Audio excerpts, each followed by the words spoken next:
Hello everyone, आज हम पढ़ेंगे English NCERT class 6 chapter number 2 how the dog found himself a new master. Dogs were once their own masters and lived the way wolf do in freedom until a dog was born who was ill pleased with this way of living। उस समय की बात है जब dog अपने खुद के master थे और वो फ्रीली रहते थे, जिस प्रकार से वुल्फ मतलब भेड़िए रहते हैं, अपना काम खुद करते थे। लेकिन जब तक एक डॉग पैदा नहीं हुआ जो इस प्रकार के लिविंग से खुश नहीं था।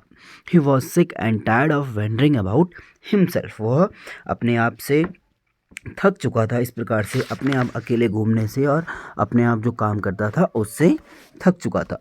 Looking for food and being frightened of those who were stronger than he. वह थक चुका था अपने आप से, यहाँ वहाँ घूमने से, अपने लिए खुद खाना ढूंढने से, और जो अपने से ज़्यादा ताकतवर हैं उनसे डरने से वो अब थक चुका था। मतलब वो अब चाहता था कि कोई ऐसा हो जो उसकी हेल्प करे।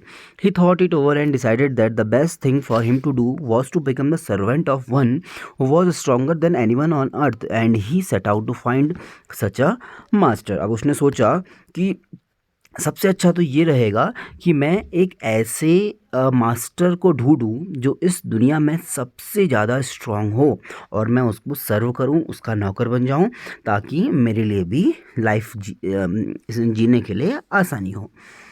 और फिर वो मास्टर को ढूंढने के लिए चला गया। He walked and he met a kinsman of his a big wolf who was as strong as he was fierce. उसके बाद वो चला, उसने देखा किंग्समैन मतलब एक वॉयलेंट, एक फ्राइटनिंग, एकदम डरावना, ठीक है। अ रिलेटिव फैशन्ड वर्ड, अ रिलेटिव मतलब एक बूढ़ा सा, डरावना सा, जो भी बहुत ताकतवर हो, जिसकी आवाज़ से सब हर कोई डर जाए। तो इस टाइप का उसने बड़ा सा वुल्फ मतलब एक भेड़िया को देखा। Where are you going dog, the wolf asked. तुम कहाँ जा रहे हो, वुल्फ ने पूछा। I am looking for someone to take up service with, would you like to be my master wolf. तो डॉग ने कहा कि मैं एक ऐसे इंसान या ऐसे प्राणी को ढूंढ रहा हूँ जिसको मैं सर्विस दे सकूँ, मैं जिसका नौकर बन सकूँ। क्या तुम मेरे मास्टर बनोगे? वुल्फ से उसने कहा, I don't see why not, the wolf said and this agreed upon the two of them went on together. तो वुल्फ ने कहा बिल्कुल मैं तुम्हारा मास्टर बनूंगा। उसके बाद वो दोनों आगे को चले गए।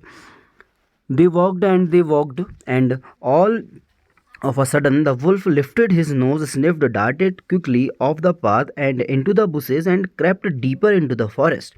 The dog was much surprised। जैसे ही वो आगे को चल रहे थे तो वुल्फ ने अपनी नोज, अपनी नाक को उठाया और स्निफ्ड एंड डार्ट मतलब अचानक से इसने सूंघा कि कुछ आ रहा है, और वुल्फ पीछे को भागते हुए झाड़ियों के पीछे छुप गया। ऐसा देख के डॉग एकदम से सरप्राइज हो गया कि ये वुल्फ को क्या हुआ। What's come over you master? He asked. What has frightened you? तो डॉग ने पूछा कि क्या हुआ मास्टर, आप किस चीज़ से डर गए? Can't you see? There is a bear out there and he might eat up both of us, you and me। क्या तुम्हें दिखाई नहीं देता है? बियर, वुल्फ ने कहा, क्या तुम्हें दिखाई नहीं देता है? वहाँ पे बियर है, भालू है, तो बियर हम दोनों को ही खा जाएगा। Seeing that the bear was stronger than the wolf, the dog decided to take up service with him and he left the wolf and asked the bear to be his master। ऐसा अब dog ने देखा कि wolf तो जो है beer, भालू से डरता है, इसका मतलब है कि बियर जो है वो वुल्फ से ज़्यादा स्ट्रॉन्ग है। तो उसने फिर वुल्फ को छोड़ दिया और भालू से, बियर से पूछा कि क्या तुम मेरे मास्टर बनोगे? The bear agreed to this readily and said, "Let us go and find a herd of cows." Bear agree हो गया, बियर मतलब मान गया उसकी बात। उसके बाद बियर ने कहा कि चलो हम एक गाय का झुंड देखते हैं, मतलब हर्ड मतलब होता है झुंड। आई विल किल अ काऊ, मैं एक गाय को मारूंगा और फिर हम दोनों पेट भर के उसको खाएंगे। They walked on and soon saw a herd of cows, but just as they were about to come up to it, they were stopped by a terrible noise। तो वो आगे को बढ़े और उन्होंने देखा कि एक जो गाय का झुंड था वो वहाँ से जा रहा था। जैसे ही उन्होंने उस पे आक्रमण करने वाले थे, वैसे ही उन्होंने एक बहुत ही डरावनी आवाज़ सुनी। The cows were moving loudly and running in a panic in all direction. Cow जोर जोर से आवाज़ कर रही थी और यहाँ वहाँ भाग के, पैनिक मतलब होता है घबरा कर हर दिशाओं में, कोई यहाँ को भाग रही है, कोई वहाँ को भाग रही है, अलग अलग डायरेक्शन में भाग रही थी। The bear looked out from behind a tree and then he too ran hastily deeper into the forest. तो बियर ने उसके बाद ट्री के पीछे से देखा और वो भी फिर फॉरेस्ट जंगल की तरफ को भाग गया। Now why did I have to come here said he to the dog, it is the lion who rules the forest in this part। तो बियर बोलता है कि मैं यहाँ क्यों आया हूँ, ये तो एक लायन, एक शेर का इलाका है, और शेर का जहाँ पे इलाका होगा तो वो तो लायन जो पूरे जंगल में रूल करता है। The lion who is he, dog पूछता है लायन ये कौन है। डोंट यू नो, क्या तुम्हें नहीं पता है, he is the strongest beast on earth. तो बियर बोलता है क्या तुम्हें नहीं पता है कि लायन जो है इस दुनिया का सबसे ज़्यादा स्ट्रॉन्गेस्ट बीस्ट है, एनिमल है। Well then I will say goodbye to you bear, I want a master who is stronger than anyone on earth. तो फिर डॉग बोलता है कि ठीक है बियर, अगर तुमसे ज़्यादा स्ट्रॉन्गेस्ट मास्टर लायन है तो मैं तुमसे गुड बाय बोलता हूँ। And off the dog went to ask the lion to be his master. और डॉग चले गया और लायन से बोला कि क्या तुम मेरे मास्टर बनोगे। The lion agreed to it and the dog stayed with him and served him for a long long time.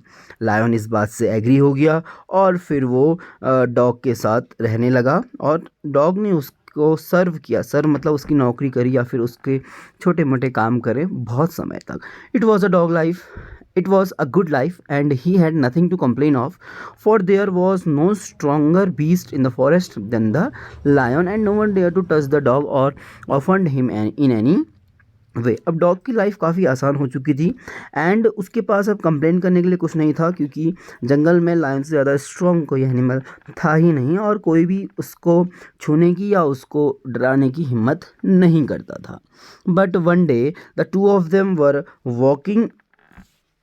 were walking side by side along a path that ran aimed bear cliff। एक दिन क्या हुआ कि lion और dog एक Cliff मतलब होता है पहाड़ी या फिर चोटी जिसको हम बोलते हैं, हिल टाइप का, तो वहाँ पे दोनों के दोनों चल रहे थे।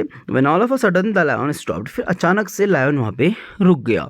ही gave a great roar and struck the ground angrily with his paw with such force that a hole formed there, then he began to back away very quietly। उसके बाद लायन ऊपर गया, वहाँ से उसने जोर से दहाड़ा, अपना पंजा जमीन पे इतनी जोर से मारा कि वहाँ पे एक होल, एक खड्डा हो गया और उसके बाद वो चुपचाप पीछे को आ गया। What is it master, is anything wrong, asked the dog surprised. अब डॉग ने सरप्राइजली पूछा कि मास्टर क्या हुआ, क्या कुछ दिक्कत है। I smell a man coming this way, the lion said, we would better run for it और we will be in trouble. तो लायन ने बोला कि मुझे किसी आदमी के आने की स्मेल आ रही है, ऐसा करते हैं चुपचाप पीछे को चले जाते हैं, अदरवाइज हम दोनों प्रॉब्लम में पढ़ सकते हैं। Oh well then I will say a goodbye to you lion. तो डॉग ने बोला कि मैं अब आपसे भी विदा लेता हूँ, गुड बाय बोलता हूँ, क्योंकि मैं तो एक ऐसे मास्टर को ढूंढ रहा हूँ जो इस अर्थ में सबसे ज़्यादा स्ट्रांग हो।